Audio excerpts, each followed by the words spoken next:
Hello বন্ধুরা, তো আমি আজকে আবার চলে এসেছি একটি মাটির বাটিতে সুন্দর একটি ড্রয়িং নিয়ে। প্রথমে আমি বাটিটির ভিতরে সাদা অ্যাক্রিলিক কালার দিয়ে পেইন্ট করে নিলাম।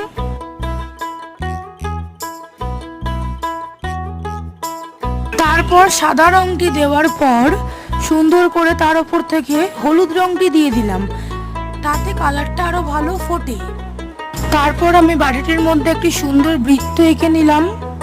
তারপর বাটিটির মধ্যে একটি সুন্দর ডিজাইন তৈরি করে দিলাম। তোমরা চাইলে বিভিন্ন ধরনের ডিজাইন করতে পারো। আর অবশ্যই বাটিটি কমপ্লিট হয়ে গেলে বাটিটির মধ্যে ভার্নিশ দিয়ে দেবে।